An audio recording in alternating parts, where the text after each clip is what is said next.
An angry dad slams money grabbing Disneyland after spending $1,200 on tickets. Now, personally, I would probably never want to spend 1,200 bucks for Disney, like ever. The happiest place on earth left one Canadian dad fuming over the exorbitant cost of taking his family to Disneyland. Mario Zelaya shared his anger after spending nearly $1,200 on tickets for a recent visit to Disneyland Paris with his wife and two boys in a viral video, in which he slammed the supposed family friendly Mouse House as a money grabbing machine. Just the tickets alone, that's 1,100 euros for Americans, that's 1,200 bucks. For Canadians, that's $1,600, he said, while revealing the bill in the background in a TikTok video that has so far amassed over 240,000 views. Why the hell would I do that? Zelaya had first bought the standard $120 per person ticket, but ponied up an additional $173 per person to upgrade to Premier Passes, which allow guests to join the fast lane for each ride. It's crazy how overflowing Disney is. It doesn't matter if it's in Paris, Orlando, or California, it's like this all the time, he said, as he showed a video of a long line for a crappy ride with a wait time of an hour and 15 minutes without the Premier Pass. Like, see, this is the thing that I never really understood, right? Is like,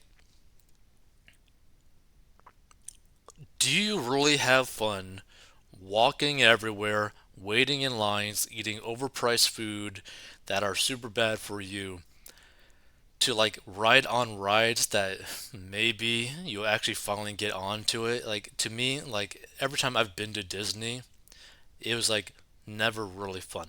Like, it was fun to like hang out with friends or people that you care about, but not necessarily fun for the area kind of thing. You're like, ooh, man.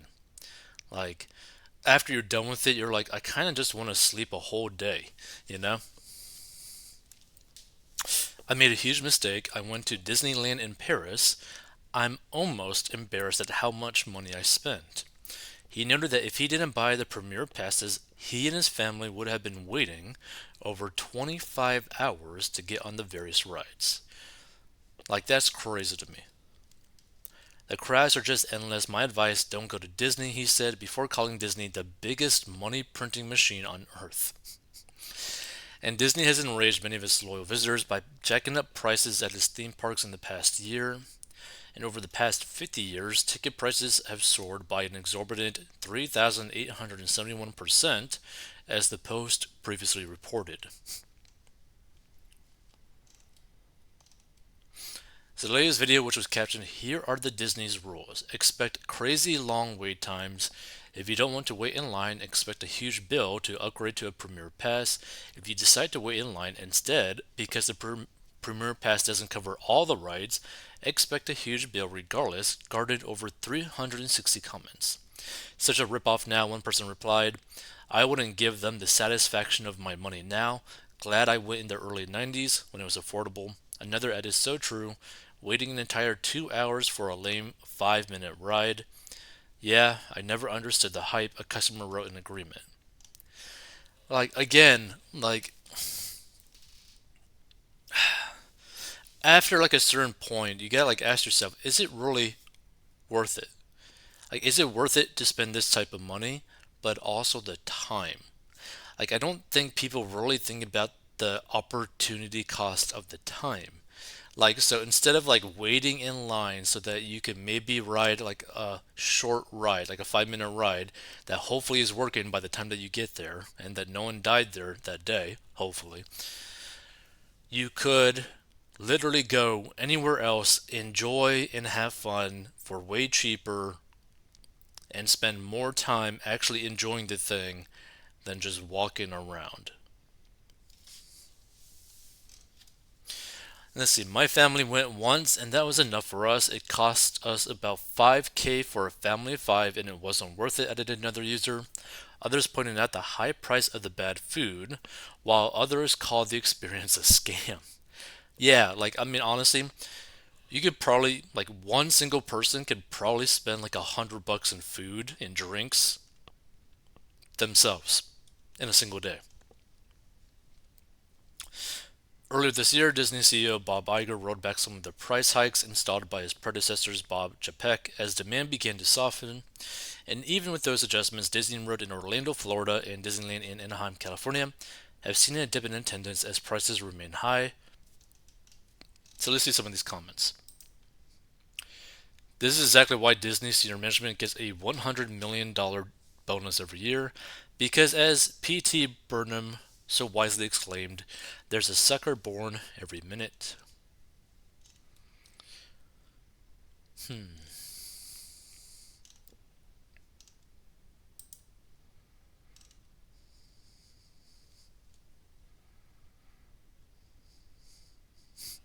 I live in the Orlando area and went to Disney a few times when I first moved here 15 years ago.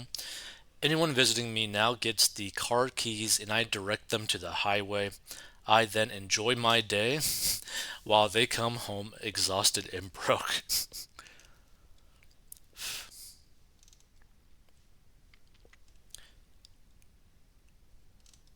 Let's see. If the crowds are endless even with these prices, that means a lot of people are willing to pay these prices. Disney could set up a first come, first serve or a lottery system that restricts the number of guests each day, but then they don't make as much money, and a lot of people that would be willing to pay can't go. Maybe the problem isn't Disney, but how competitive life is, and that's not going to change.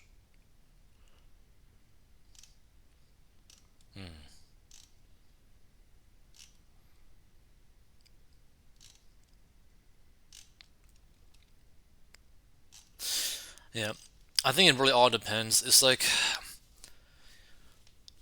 do you want to spend most of your time waiting in line, buying overpriced food, or would you rather, I don't know, maybe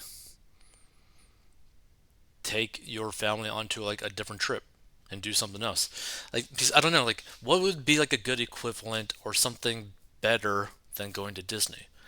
I mean, maybe you could go to a different park than Disney, which would probably be cheaper, probably less lines. Because the problem with like Disney specifically is that it is the brand, right? The brand is so well known and is typically very liked by probably more than half of the population of the world that knows the name Disney. So you have people that are willing to literally like fly from different countries to go there, right?